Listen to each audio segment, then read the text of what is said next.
Radhe Krishna everyone, मैं हूं आस्था और मेरा यूट्यूब चैनल है आस्था खंतवाल के नाम से। आई होप कि मेरे चैनल पे भगवत गीता सीरीज आप लोग फॉलो कर रहे होंगे, इन वीडियोस को ज्यादा से ज्यादा लाइक कर रहे होंगे, शेयर कर रहे होंगे और मेरा चैनल तो आप लोगों ने सब्सक्राइब करके रखा ही होगा।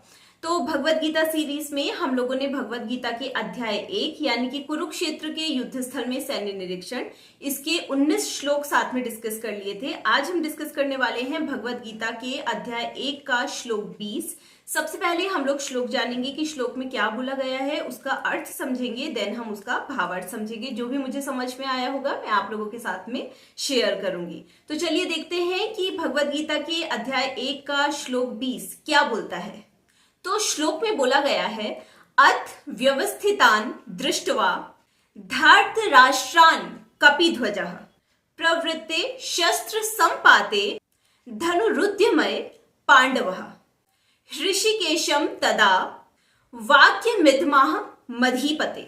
तो चलिए देखते हैं कि इस श्लोक का अर्थ क्या है। इस श्लोक में कहा जा रहा है कि उसी समय हनुमान से अंकित ध्वजा जिस रथ पर लगी हुई थी उस पर आसीन जो अर्जुन है वो अपना धनुष और बाण उठाकर तीर चलाने के लिए उद्यत हुआ और धृतराष्ट्र के पुत्रों को व्यूह में देखकर अर्जुन ने श्री कृष्ण से ये वचन कहे। तो अब हम लोग देखेंगे कि इस श्लोक का भाव क्या निकल कर आता है। ये तो हम सभी लोग जानते हैं कि युद्ध स्थल में यानी कि कुरुक्षेत्र में जो कुछ भी चल रहा है वो धृतराष्ट्र का जो सचिव है संजय, वो उन्हें बता रहे हैं धृतराष्ट्र को। तो अभी तक हमने देखा था कि ये पता चला था कि जैसे ही पांडव पुत्रों ने श्री कृष्ण के साथ में मिलकर शंखों की तेज ध्वनि उत्पन्न की, तो वैसे ही जो धृतराष्ट्र के पुत्र हैं यानी कि दुर्योधन और अन्य कौरव जो भी हैं उनके मन में कहीं ना कहीं भय उत्पन्न हो गया। वो डरने लगे, वो थोड़े से विदीर्ण होने लगे उनके हृदय।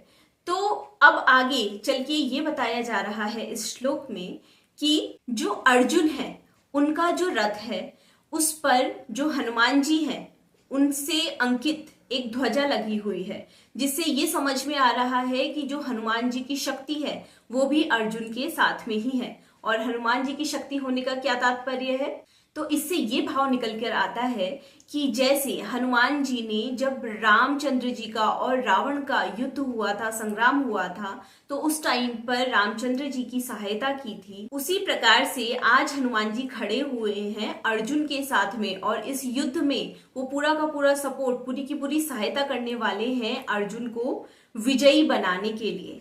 अब हनुमान जी कहाँ पर होते हैं? जहां पर उनके प्रभु होते हैं, उनके प्रभु श्री राम हैं। और इसका ये मतलब है कि हनुमान जी हैं तो अर्जुन के साथ में श्री राम की सहायता भी उपलब्ध है, श्री राम का मार्गदर्शन भी उपलब्ध है।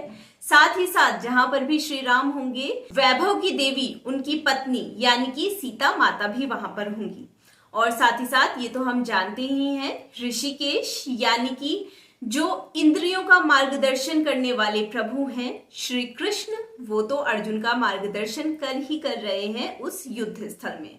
तो इस प्रकार से इस श्लोक का ये भाव निकल कर आता है कि समस्त जो शक्तियां हैं वो इस युद्ध में जो अर्जुन है उसका मार्गदर्शन कर रही हैं या फिर जो पांडवों की सेना है उनका मार्गदर्शन कर रही हैं। और कहीं ना कहीं इससे ये भाव स्पष्ट होता है कि इन सारी की सारी सत प्रदर्शन करने वाली जो शक्तियां हैं, जो प्रभु हैं, जो ईश्वर हैं, भगवान हैं, जितनी भी समस्त शक्तियां हैं अर्जुन और पांडवों की सेना में होने की वजह से पांडवों की सेना की या फिर अर्जुन की जीत सुनिश्चित है।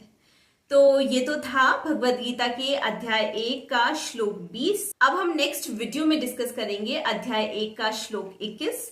तो अब हम मिलते हैं नेक्स्ट वीडियो में, तब तक के लिए नमस्कार।